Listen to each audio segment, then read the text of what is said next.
ನಮಸ್ಕಾರ ಬಂಧುಗಳ. ಎಷ್ಟೇ ಕಷ್ಟಪಟ್ರು ದುಡಿದ ಹಣ ಕೈಲಿ ನಿಲ್ತಿಲ್ವಾ? ಎಷ್ಟೇ ಪ್ರಯತ್ನ ಪಟ್ರು ಸಾಲದ ಸುಳಿ ಮಾತ್ರ ಮುಗಿತಾನೇ ಇಲ್ವಾ? ಹೌದಾ?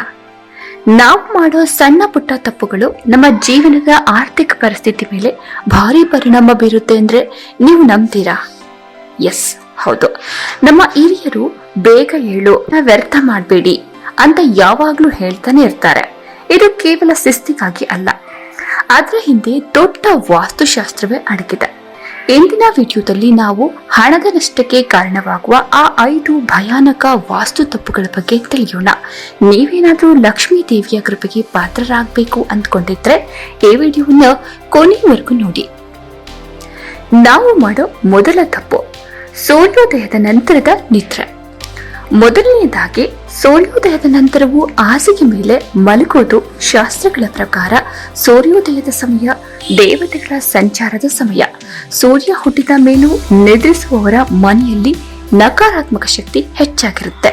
ಇದು ನಿಮ್ಮ ಜೀವನದಲ್ಲಿ ಶಿಸ್ತನ್ನ ಹಾಳು ಮಾಡೋದಲ್ಲದೆ ಸಮೃದ್ಧಿಯ ಹಾನಿಗೆ ನೇರ ಕಾರಣವಾಗುತ್ತಂತೆ. ಆದ್ರಿಂದ ಸೂರ್ಯನ ಮೊದಲ ಕಿರಣ ನಿಮ್ಮ ಮೇಲೆ ಬೀಳುವ ಮುನ್ನವೇ ಎದ್ದು ಸ್ನಾನ ಮುಗಿಸಿ ದೀಪ ಹಚ್ಚುವುದು ಶ್ರೇಯಸ್ಸು. ನಾವು ಮಾಡೋ ಎರಡನೇ ತಪ್ಪು ನೀರಿನ ಅಪವ್ಯಯ. ಎರಡನೆಯದು ನೀರಿನ ವ್ಯರ್ಥ.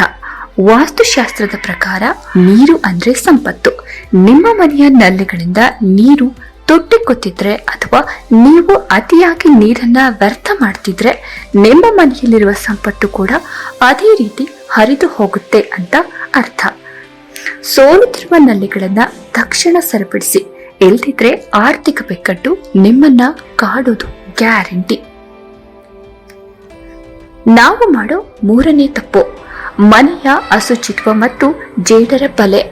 ಮೂರನೇ ಪ್ರಮುಖ ಅಂಶ ಅಂದ್ರೆ ಮನೆಯ ಶುಚಿತ್ವ. ಲಕ್ಷ್ಮೀ ದೇವಿಯು ಸ್ವಚ್ಛತೆಗೆ ಇರುವಲ್ಲಿ ಮಾತ್ರ ನೆಲೆಸಿರ್ತಾಳಂತೆ.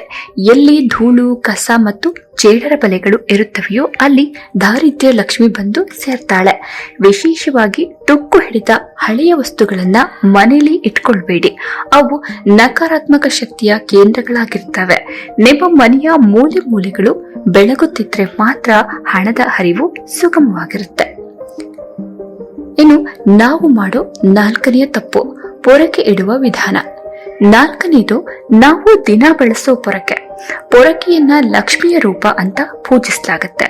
ಆದ್ರೆ ನಾವು ಮಾಡೋ ತಪ್ಪು ಅಂದ್ರೆ ಪೊರಕೆಯನ್ನ ಎಲ್ಲರಿಗೂ ಕಾಣುವಂತೆ ಇಡುವುದು ಅಥವಾ ನಿಲ್ಲಿಸಿ ಇಡುವುದು. ಇದು ವಾಸ್ತು ಪ್ರಕಾರ ಭಾರಿ ದೊಡ್ಡ ತಪ್ಪು. ಪೊರಕೆಯನ್ನ ಯಾವಾಗ್ಲೂ ಯಾರಿಗೂ ಕಾಣದಂತೆ ಮರೆಮಾಚಿ ಇಡಬೇಕು. ಅದರಲ್ಲೂ ಸಂಜೆಯ ಸೂರ್ಯಾಸ್ತದ ನಂತರ ಮನೆಯನ್ನ ಗುಡಿಸೋದು ಮನೆಯ ಲಕ್ಷ್ಮಿಯನ್ನ ಹೊರ ಹಾಕಿದಂತೆ. ಇದನ್ನ ಯಾವಾಗ್ಲೂ ನೀವು ನೆನ್ಪಿಡಿ. ಇನ್ನು 5ನೇ ತಪ್ಪು ಸೂರ್ಯಾಸ್ತದ ನಂತರ ದಾನ ಧರ್ಮ. 5ನೆಯ ತಪ್ಪು ಸೂರ್ಯಾಸ್ತದ ನಂತರ ಕೆಲವು ವಸ್ತುಗಳನ್ನ ದಾನ ಮಾಡೋದು.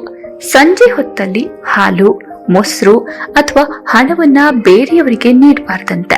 ಸೂರ್ಯ ಮುಳುಗಿದ ಮೇಲೆ ಮನೆಯ ಸಂಪತ್ತನ್ನ ಬೇರೆಯವರಿಗೆ ಕೊಡುವುದು ಆರ್ಥಿಕ ಅಸ್ಥಿರತೆಗೆ ಕಾರಣವಾಗುತ್ತದೆ. ಇದು ನಿಮ್ಮ ಮನೆಯ ಅದೃಷ್ಟವನ್ನ ಇನ್ನೊಬ್ಬರಿಗೆ ಧಾರೆ ಎರೆದಂತೆ ಆಗುತ್ತದೆ. ಎಚ್ಚರ.